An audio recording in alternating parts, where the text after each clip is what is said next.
Welcome back to Kayfy's Corner, where today I will be recapping Kingdom Hearts Dark Road, Chapter 2, The Presence of Darkness. Last week I did a quick summary on the first chapter, so feel free to watch it to get the most out of this summary. Dark Road tells the story of a young Xehanort, before he was evil, who grew up on Destiny Islands. And similar to Sora, he longed to see the outside world, but the road he took to get there was worse.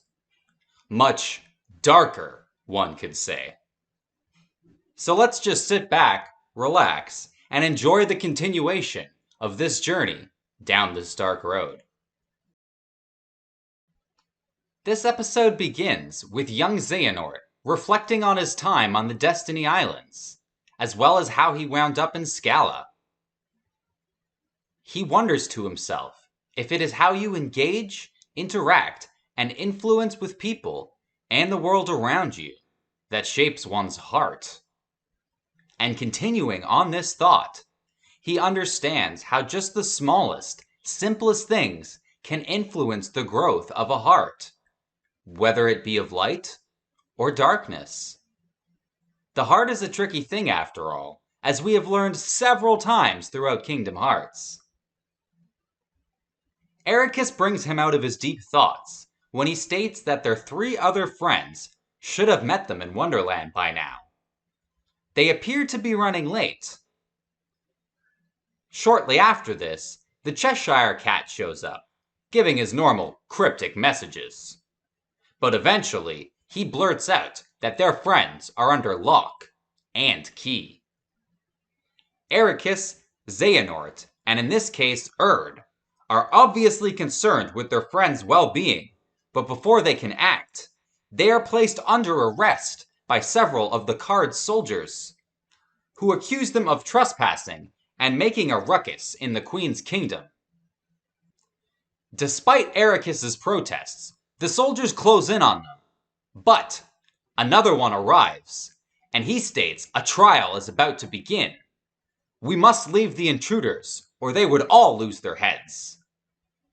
So the soldiers quickly run off, leaving the three friends alone and confused once again.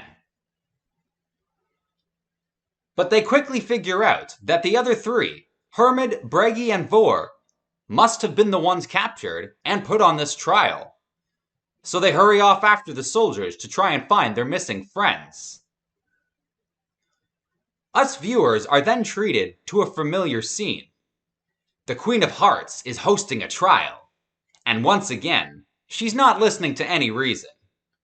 Despite Bragi stating that they were just trying to keep the peace, the Queen doesn't care in the slightest.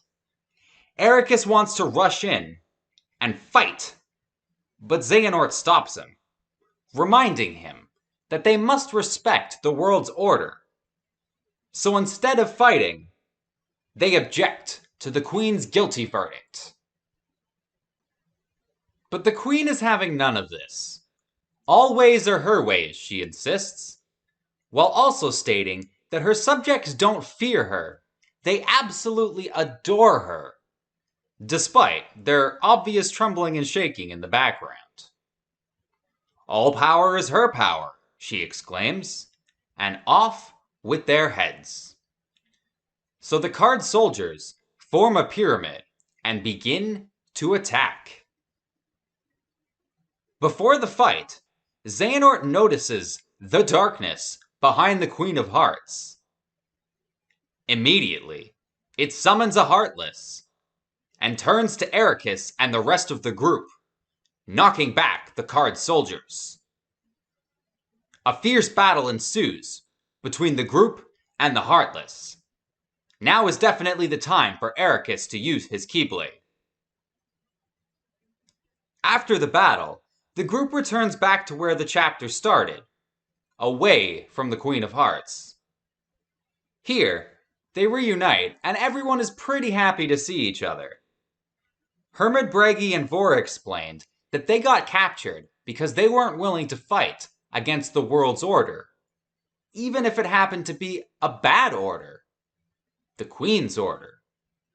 Here the group discusses a threat even greater than the heartless, the darkness in people's hearts. The darkness is what drives the Queen of Hearts to rule with fear. And if the party went around challenging everything they thought was bad, then they would certainly be meddling in almost every world's order. So perhaps, maybe the same thing happened to the 7 upperclassmen that they're searching for, causing them to be captured. Or perhaps worse. Then, arguably, the most important scene in the chapter happens. A flashback occurs, in which Brain is talking to Ephemer, Skuld, and Ventus. Brain says that darkness can hide anywhere, even inside someone. Then, both Eraqus and Xehanort say the exact same line at the exact same time. Darkness can hide anywhere, even inside someone. This scene is odd for a few reasons. Xehanort might know about this from his former life as the player character in Union Cross. But how in the world would Eraqus know this line from Brain? Maybe Brain is a relative, like a grandfather or something. Or perhaps Eraqus is a reincarnation of Brain. Make sure to let me know your theories on this flashback, because it's really quite puzzling. The group then decides to resume their search for the 7 upperclassmen, while Eraqus and Xehanort wonder, could they ever turn the Keyblade on someone who has no idea they are being controlled by darkness? Like perhaps a fellow Keyblade wielder. As the party once again decides to split into 2 teams of 3, the game cuts to 4 years later. Remember last time, we saw Xehanort leaving flowers at his 4 friends' graves, before he departed Scala. But this time, we see Xehanort being escorted by 2 guards to the Queen of Hearts.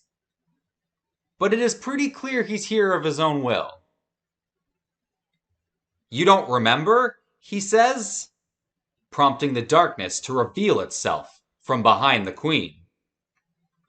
"I knew it," says Xehanort, as he slowly walks up to the podium towards the Queen of Hearts. Just what is Xehanort planning? Now that his 4 friends are gone, is this where he finally decides to embrace the path towards darkness? And with that, we have the end of Chapter 2, The Presence of Darkness.